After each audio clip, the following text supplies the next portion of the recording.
रानो चिड़िया एक काला जादू करने वाले तांत्रिक की बेटी थी, लेकिन उसने यह बात अपने पति को नहीं बताई थी। उसे डर था कि यह जानकर वो उससे नफरत करने लगेगा। रानो के घर के आंगन में बहुत सारे केले के पेड़ थे। उसका पति उन केलों को बेचकर अपना गुजारा करते थे। फिर एक दिन रानो पेड़ से केले तोड़कर उन्हें टोकरी में जमा कर रही थी कि तभी रानो के पास एक हाथी आ जाता है। उस हाथी को देखकर रानो डर जाती है। ये जंगली हाथी कहाँ से आ गया और इसकी शक्ल कैसी है? बहन, मेरी मदद करो। एक भूत या शेर ने मेरे शरीर पर कब्जा कर लिया है। मैं जानता हूँ तुम एक तांत्रिक की बेटी हो, इसलिए तुम भूत या शेर को मेरे शरीर से बाहर निकाल कर मेरी जान बचा लो। मैं बहुत तकलीफ में हूँ। रानो चिड़िया को उस हाथी पर बहुत दया आती है और उसके बाद वह अपने घोंसले में रखी जादुई छड़ी लेकर वहाँ आ जाती है। फिर मंत्र पढ़कर रानो उस भूतिया शेर को हाथी के शरीर से बाहर भगा देती है और उसके बाद हाथी फिर से पहले की तरह साधारण हाथी बन जाता है। मेरी जान बचाने के लिए तुम्हारा बहुत बहुत शुक्रिया बहन, तुम बहुत अच्छी हो। भगवान तुम्हारा भला करे। उस दिन से रानो चिड़िया की उस हाथी के साथ दोस्ती हो जाती है। रानो रोज हाथी को ढेर सारे केले खाने के लिए दिया करती थी, लेकिन फिर एक दिन जब रानो चिड़िया उस हाथी को केले खिला रही थी कि तभी उसका पति वहाँ आ जाता है। ऊपर वाले, मेरी नालायक पत्नी, तू तो मुझे बर्बाद करके छोड़ेगी। इतना कहकर टुन्नू चिड़िया डंडा उठा लेता है। ये हाथी, चल भाग यहाँ से, वरना मैं इस डंडे से मार मार के तेरे हाथ पैर तोड़ दूंगा। ये तो एक साधारण हाथी है टुन्नू जी, आप इसे क्यों भड़का रहे हैं? अगर ये थोड़े से केले खा लेगा तो क्या गजब हो जाएगा। लेकिन टुन्नू चिड़िया एक डंडा उठाकर उस हाथी को मारने उसके पीछे दौड़ता है। ये देख हाथी वहाँ से भाग जाता है। मेरी बात कान खोलकर सुन ले रानो, अगर आज के बाद तूने हाथी को एक भी केला खिलाया तो मैं तेरी टांगे तोड़ दूंगा, समझ गई? चल जा यहाँ से। तभी वहाँ रानो की बेटी गुड़िया चिड़िया आती है। पापा, आप माँ को क्यों मार रहे हो? माँ ने क्या गलत किया है?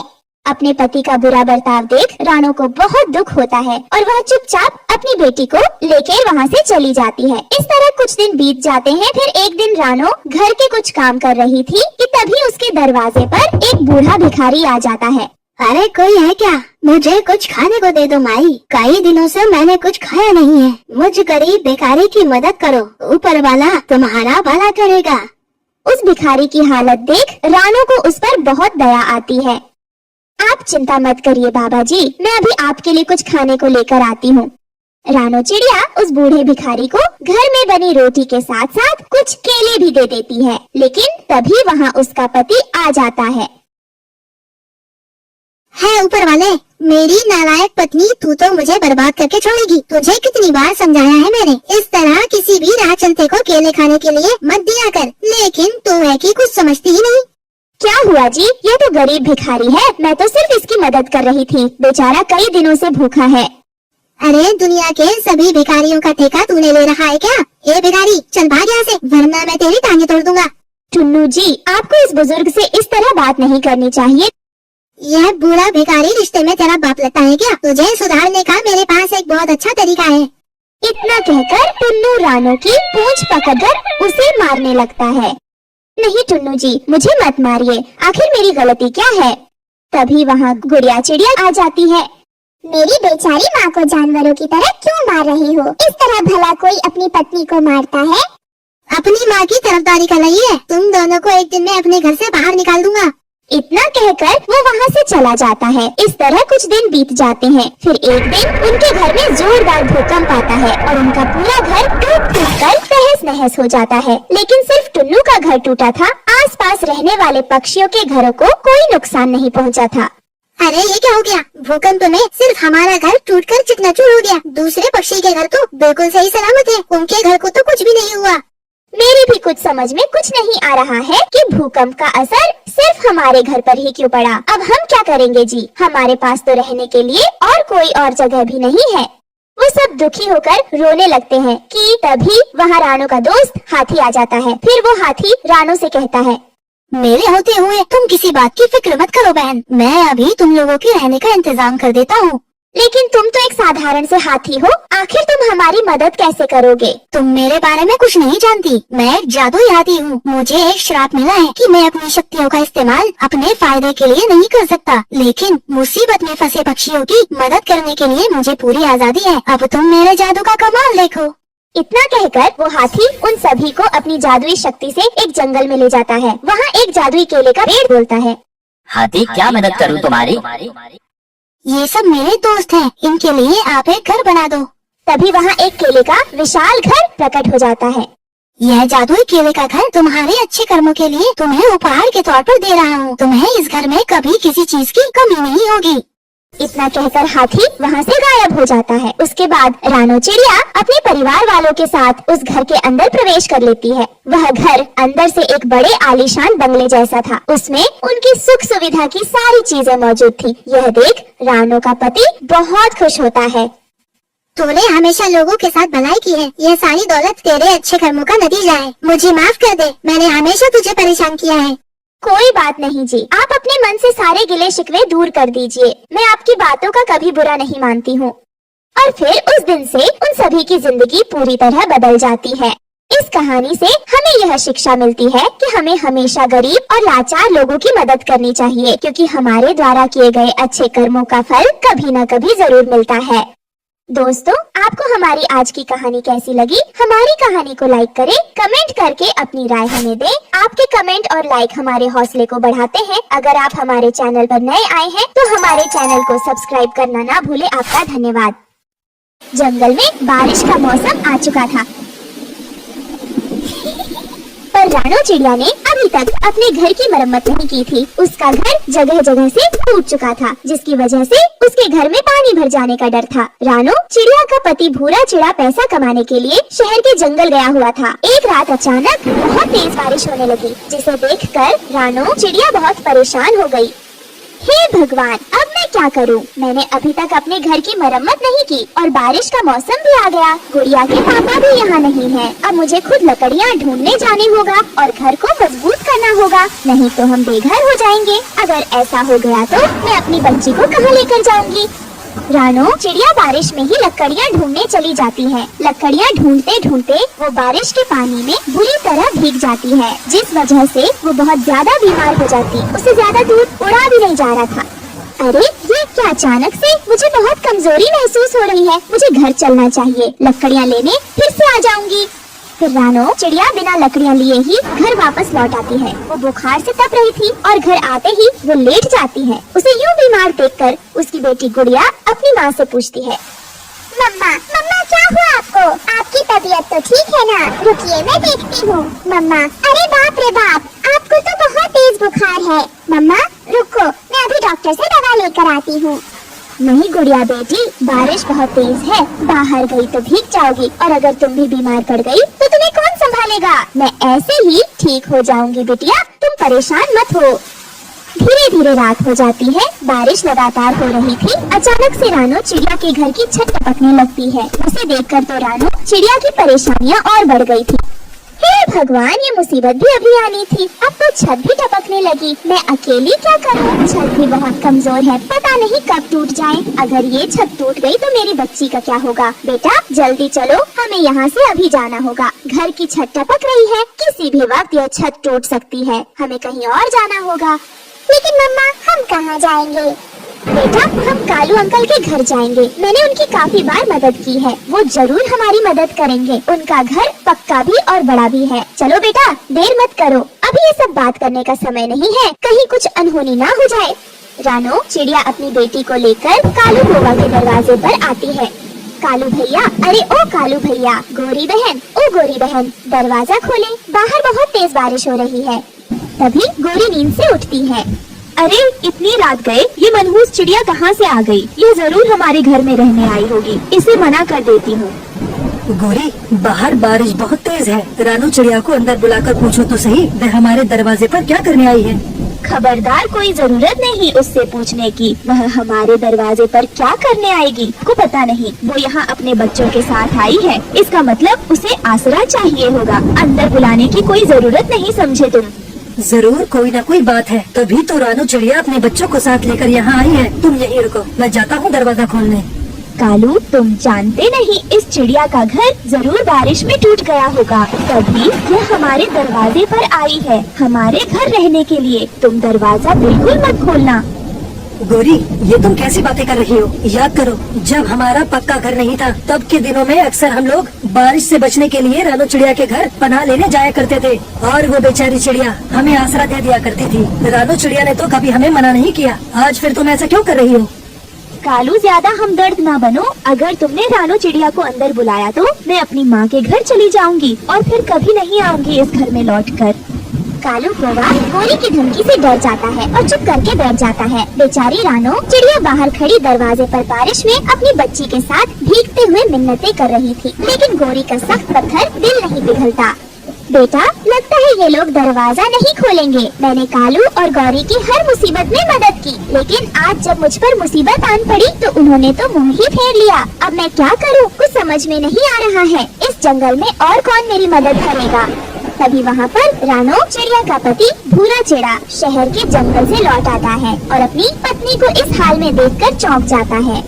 रानो, तुम और गुड़िया यहाँ इस तरह बारिश में क्यों भीग रही हो? घर से तुम दोनों बाहर क्यों निकली? तुम्हें पता नहीं बाहर कितना खराब मौसम है? तुम दोनों बीमार पड़ जाओगी। क्या करें जी, आप तो घर पर नहीं थे। मैं अपने घर की मरम्मत नहीं कर पाई। बारिश में छत भी टपकने लगी। इसी अनहोनी के डर से मैं अपनी बच्ची को लेकर यहाँ आ गई। कालू भैया के घर मदद मांगने पर उन लोगों ने दरवाजा ही नहीं खोला। रानो, तुम चिंता मत करो, मैं आ गया हूँ ना, सब ठीक हो जाएगा। उधर कालू रानो और उसके परिवार को इस तरह बारिश में भीगता हुआ नहीं देख सकता था। वह दरवाजा खोलने के लिए जाने लगा, तभी गौरी ने कहा, अजी सुनो, कहाँ जा रहे हो? मैंने तुम्हें मना किया है ना, सचमुच मैं मायके चली जाऊंगी। गौरी की बातें सुनकर कालू कौवा को गुस्सा आ जाता है। चल निकल मेरे घर से, अभी के अभी। मेरी बला से तू मायके चली जा। अब चलती बन यहाँ से। मैं तेरी धमकियों से डरने वाला नहीं। तेरे जाते ही दूसरा ब्याह कर लूंगा, लेकिन अब मैं चुप नहीं बैठूंगा। मेरा दोस्त और उसका परिवार बारिश में भीग रहा है, मुझे उसकी मदद करनी चाहिए, पर तुझ जैसे एहसान फरामोश की वजह से मैं वह भी नहीं कर पा रहा हूँ। याद कर, वो रात जब हमारा घर बारिश में टूट गया था, तब रानो बहन और भूरा चिड़ा ने हमें रहने का आसरा दिया था। अब मैं तेरी एक नहीं सुनूंगा, मैं जा रहा हूँ उनकी मदद करने। ये कहकर कालू कौवा वहाँ से चला जाता है। भूरा भैया, रानो बहन, मुझे माफ कर दो, आने में देर हो गई। आप बच्चों को लेकर मेरे घर के अंदर जाओ, बाहर बारिश बहुत तेज है, आप सब बीमार पड़ जाओगे। फिर रानो चिड़िया का पूरा परिवार कालू कौवा के घर के अंदर आ जाता है। अब गौरी को भी अपनी गलती का एहसास हो गया था। कालू भैया, आपका बहुत बहुत धन्यवाद, आपने हमारी मदद की, वरना इस भयंकर बारिश में हम मर जाते। मैंने आप पर कोई एहसान नहीं किया। सुख और दुख में पड़ोसी ही एक दूसरे के काम आते हैं। जब तक आपका नया घर नहीं बन जाता, आप आराम से मेरे घर में रह सकते हैं। फिर वो सब कालू के घर में रहने लगते हैं। कुछ दिनों के बाद बारिश बंद हो जाती है। भूरा चिड़ा और रानो चिड़िया अपना एक मजबूत घर बना लेते हैं और उसमें खुशी खुशी रहने लगते हैं। दोस्तों, इस कहानी से हमें यही सीख मिलती है कि हमें अपने पड़ोसियों के साथ अच्छा व्यवहार और मदद करनी चाहिए। रानो चिड़िया अपने बच्चों के साथ सुंदरवन जंगल में रहती थी। उसकी एक छोटी सी जमीन थी जिस पर वह सब्जियों की खेती करती थी। इस बार उसकी फसल बहुत अच्छी हुई थी और अपनी फसल को देखकर वो बहुत खुश थी। हे भगवान, आपने मेरी सुन ली। मेरी फसल इस बार बहुत अच्छी हुई है। मैं इन सब्जियों को बेचकर अपने बच्चों का दाखिला किसी अच्छे स्कूल में करवाऊंगी, ताकि मेरे बच्चों का भविष्य अच्छा बन सके। हमने इस दिन का कितनी बेसब्री से इंतजार किया था, मैं जानती हूँ। आज आखिरकार वो दिन आ ही गया। रानो चिड़िया खुशी खुशी अपने घर चली जाती है, लेकिन रानो चिड़िया की यह खुशी ज्यादा देर तक नहीं टिकी। भगवान को तो कुछ और ही मंजूर था। अचानक आधी रात को बहुत तेज बारिश होने लगती है। उसके दोनों बच्चे सो चुके थे, पर रानो चिड़िया अभी भी जाग रही थी। उस समय रानो चिड़िया का पति टुन्नू चिड़ा भी जाग रहा था। वो दोनों पति पत्नी बहुत ज्यादा परेशान थे। हे भगवान, बिना मौसम के इतनी तेज बारिश हो रही है। अगर यह बारिश जल्दी नहीं रुकी तो खेत में पानी भर जाएगा और सारी सब्जियां सड़ जाएंगी। हमारी सारी मेहनत बेकार हो जाएगी। टुन्नू जी, मुझे तो कुछ भी समझ में नहीं आ रहा कि अब हम क्या करें। टुन्नू चिड़ा अपनी पत्नी को समझाते हुए कहता है, रानो, तुम परेशान मत हो सकता है थोड़ी देर में बारिश रुक जाए और कुछ भी खराब न हो। बस तुम ऊपर वाले पर भरोसा रखो, मुझे विश्वास है सब ठीक हो जाएगा। हाँ जी, मैं भी भगवान से यही प्रार्थना कर रही हूँ कि बारिश जल्दी रुक जाए, वरना हमारे और हमारे बच्चों के सारे सपनों पर पानी फिर जाएगा। दोनों पति पत्नी बारिश के रुकने का इंतजार करने लगे, पर बारिश तो नहीं रुकी। लेकिन उनका घर बारिश के चलते काफी भीग चुका था और वह टूट गया। बच्चे पानी में बहने लगे और मदद के लिए जोर जोर से चिल्लाने लगे। मम्मा, पापा, हमें बचाओ, हम डूब जाएंगे, हम मर जाएंगे, हमें बहुत डर लग रहा है, हमें बचाओ मम्मा। बच्चों घबराओ नहीं, जल्दी से हमारे हाथ पकड़ लो। बच्चे अपने माता पिता का हाथ पकड़ लेते हैं। रानू और उसका पति टुन्नू चिढ़ा अपने बच्चों को बचाकर एक डाल पर बैठा देता है। बच्चे पूरी तरह से बारिश में भीग चुके थे। उन्हें बहुत ज्यादा ठंड लग रही थी, वो कांप रहे थे। मम्मा मुझे ठंड लग रही है। अब मैं क्या करूं जी, रहने के लिए हमारे पास बस एक टूटा फूटा आशियाना था, वो भी इस बेन मौसम बरसात ने हमसे छीन लिया। बच्चे बारिश में बहुत भीग चुके हैं, मुझे डर है कहीं बच्चे बीमार न पड़ जाए, फिर हम क्या करेंगे।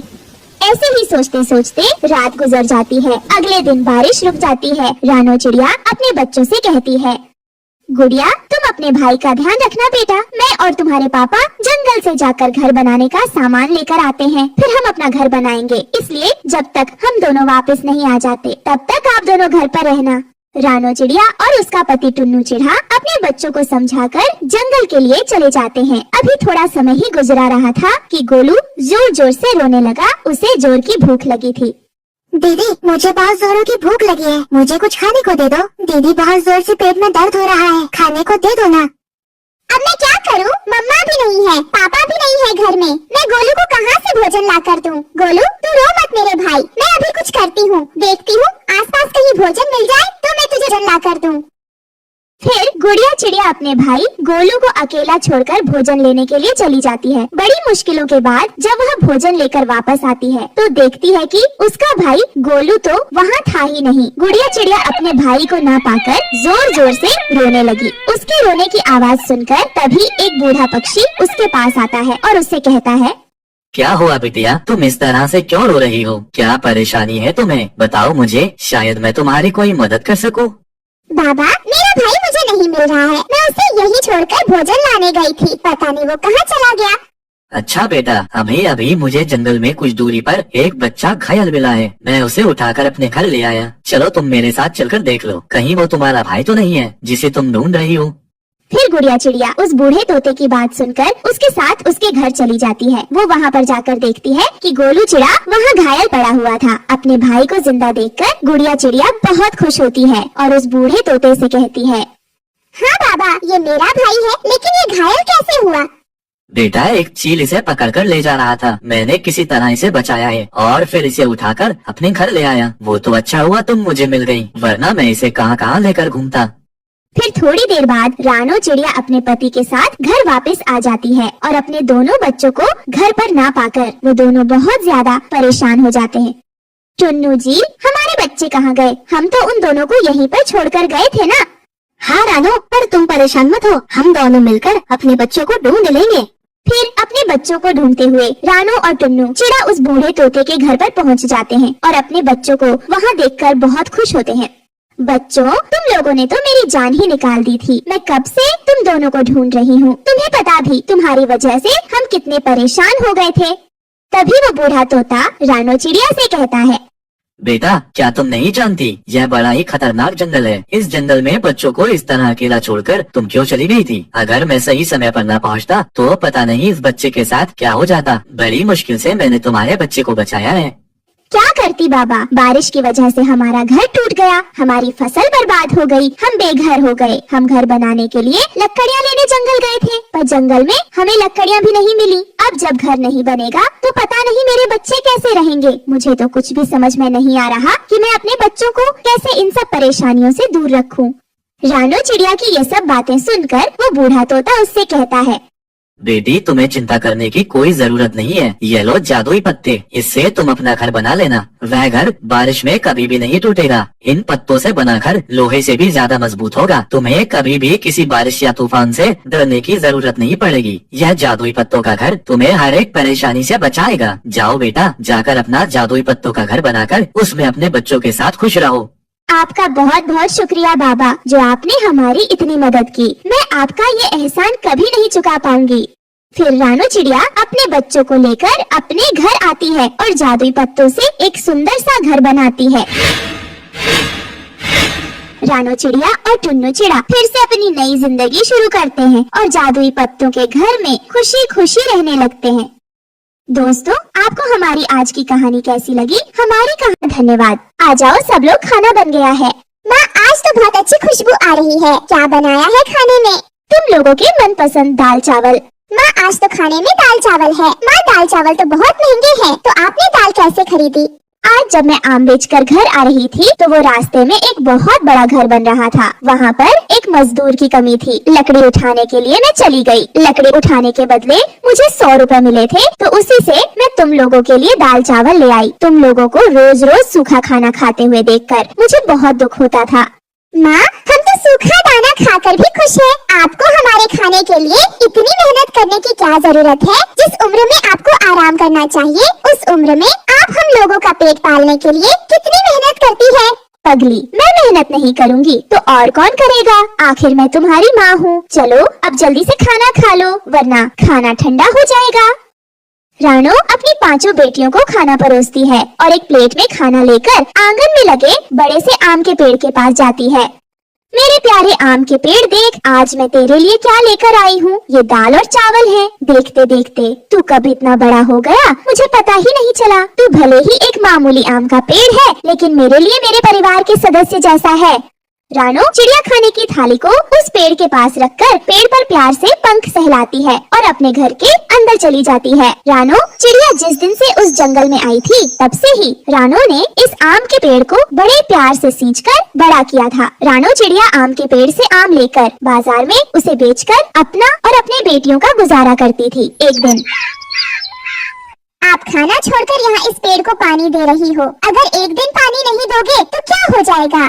बेटी, पेड़ों में भी हमारी तरह जान होती है, इसीलिए समय समय पर इन्हें पानी देना चाहिए। हम तो भूख लगने पर खाना मांगकर खा लेते हैं, लेकिन ये तो बेजुबान होते हैं। इन्हें कोई तकलीफ होगी तो हमें कैसे बताएंगे? माँ, आप तो इस आम के पेड़ को बिल्कुल अपनी बेटियों की तरह प्यार करती हो। रानो चिड़िया का आम के पेड़ को समय समय पर पानी देना और उसका ख्याल रखना जीवन का एक हिस्सा बन गया था। अरे घर पर कोई है क्या? कालू सेठ, तू यहाँ? तेरी हिम्मत कैसे हुई मेरे घर में कदम रखने की? मैंने तुझे कहा था ना, मेरे घर के आसपास भटकने की कोशिश भी मत करना। पैर कब्र में लटक रहे हैं, पर जुबान तेरी कैंची की तरह चल रही है। देख, अभी भी प्यार से समझा रहा हूँ, अपनी जमीन को मेरे नाम कर दे। बदले में मैं तुझे अच्छे पैसे भी दे रहा हूँ। मुझे इस जमीन पर एक बड़ा सा ढाबा बनाना है। ये जमीन मेरे पति की मेहनत की कमाई की है। मैं इसे किसी भी हालत में नहीं बेचूंगी, समझे? चला जा यहाँ से। अभी तो मैं जा रहा हूँ, लेकिन एक दिन इस जमीन पर तो मैं कब्जा करके ही रहूँगा। इतना कहकर कालू सेठ वहाँ से चला जाता है। कालू सेठ की नजर बहुत समय से रानो चिड़िया की जमीन पर थी। ऐसे ही समय गुजरता रहा और एक रात, हे भगवान, ये बिन मौसम बारिश कैसे हो रही है? अभी अभी तो पेड़ पर ताजे ताजे आम आए हैं। अगर इसी तरह बारिश और हवाएं चलती रही तो सारे आम खराब हो जाएंगे। लेकिन माँ, अब हम लोग इसमें क्या कर सकते हैं? मैं ऐसा नहीं होने दूंगी। अगर आम खराब हो गए तो मैं तुम लोगों का पेट कैसे भरूंगी? रानो चिड़िया अपने घर में रखे एक बड़े से तिरपाल को लेती है और बारिश में भीगते हुए जाकर अपने आम के पेड़ को तिरपाल उड़ा देती है, जिससे आम बारिश और हवाओं से बच जाता है। लेकिन ज्यादा मौसम खराब होने की वजह से बिजली सीधे रानो चिड़िया पर गिरती है और वहीं पर रानो की मौत हो जाती है। उसकी बेटियाँ अब अनाथ हो चुकी थी। उसकी बेटियाँ इस सदमे से अभी उभरे ही नहीं थे तभी। चलो चलो, ये रोना धोना बंद करो और मकान खाली करो। ये घर हमारा है तो हम क्यों खाली करें? चले जाओ यहाँ से, वरना हम तुम्हारी पुलिस को शिकायत करा देंगे। एक नोटों की गड्डी पुलिस के मुंह पर मारूंगा ना, तो वो खुद तुम लोगों का घर खाली करवाएंगे, समझे? कालू सेठ और उसके गुंडे 5 बहनों को धक्के देकर घर से बाहर निकाल देते हैं और कालू सेठ उनके घर पर ताला लगाकर चला जाता है। जिसके बाद बहनें अपने ही आंगन के बाहर बेसहारा पक्षी की तरह रो रही होती हैं। अगर माँ होती तो हमें अपने घर के बाहर इस तरह रोना नहीं पड़ता। पहले तो भगवान ने बाबा को छीन लिया, अब हमारी माँ को भी। भगवान हमें भी अपने पास बुला लो। अब इस दुनिया में रहकर क्या करेंगे? ये सब कुछ इस पेड़ की वजह से हुआ है। अगर ये आम का पेड़ हमारे आंगन में नहीं होता तो हमारी माँ घर के बाहर नहीं जाती और न ही हमारी माँ पर बिजली गिरती। ये हमारे परिवार का सदस्य नहीं है, बल्कि हमारी माँ का कातिल है, कातिल। 5 बहनें बहुत रोती हैं और उसी पेड़ के नीचे सो जाती है। लेकिन जैसे आधी रात होती है तो अचानक, उठो मेरी बहनों, उठ जाओ। इतनी रात को कौन है? एक तो इतनी मुश्किल से खाली पेट में नींद आई थी, इस आवाज ने तो मुझे जगा दिया। अनजानी आवाज सुनकर 5 बहनें उठ जाती हैं। कौन हो तुम? हमारे सामने आओ, वरना हम तुम्हें छोड़ेंगे नहीं। तभी वो देखती है कि उस आम के पेड़ से चमकदार रोशनी आ रही है और पेड़ बोलता है, ये मैं जादुई आम का पेड़ हूँ। ये क्या? ये बेजुबान पेड़ बोल रहा है? मैं कोई साधारण पेड़ नहीं हूँ, बल्कि एक जादुई आम का पेड़ हूँ। तुम्हारी माँ ने मेरे बचपन से लेकर बड़े होने तक मुझे प्यार से सींचा है। हर दिन वो मेरे लिए खाना लेकर आती थी। हमेशा उन्होंने मुझे अपने बेटे की तरह प्यार किया था, लेकिन मेरी खातिर मेरी आंखों के सामने उनकी मौत हो गई और मैं कुछ नहीं कर पाया। लेकिन आज जब कालू सेठ ने तुम लोगों पर अत्याचार किया और तुम्हें घर से बेघर कर दिया, तो मैं खुद को रोक नहीं पाया। मैं तुम लोगों की मदद करना चाहता हूँ। बताओ मैं तुम लोगों के लिए क्या करूँ? हम तो अपना पेट मेहनत मजदूरी करके भर लेंगे, लेकिन हमारे पास रहने के लिए कोई जगह नहीं है। हमें अपना एक घर दे दो। ठीक है, मैं अपने जादू से आम के पेड़ से एक आम के घर में बदल जाऊंगा। लेकिन एक बात याद रखना, ये घर रात में ही रहेगा। सुबह होते ही मैं फिर से आम का पेड़ बन जाऊंगा और रात होते ही फिर से आम का घर। इतना कहते ही वो आम का पेड़ देखते ही देखते एक सुंदर से आम के घर में बदल जाता है। इसके बाद पांचों बहनें उस आम के घर के अंदर जाती हैं और आराम से रात गुजारती हैं। फिर सुबह होते ही फिर से वह आम का घर एक आम के पेड़ में बदल जाता है। एक रात, बहुत भूख लगी है, कुछ खाने को दो ना। सुबह से कुछ भी नहीं खाया है। मालिक ने दिहाड़ी भी नहीं दी है। कह रहा था कल ही दिहाड़ी देगा। वो रोज ऐसा करता है। मेहनत मजदूरी करके भी हम 2 वक्त की रोटी नहीं खा पा रहे हैं। काश हमारे पास खाने के लिए कुछ होता। इतना बोलते ही उनके सामने खाने की 5 थालियां आ जाती हैं। ये देखकर पांचों बहनें बहुत खुश होती हैं और पेट भर खाना खाती है। ऐसे ही दिन गुजरते गए, लेकिन एक रात ये क्या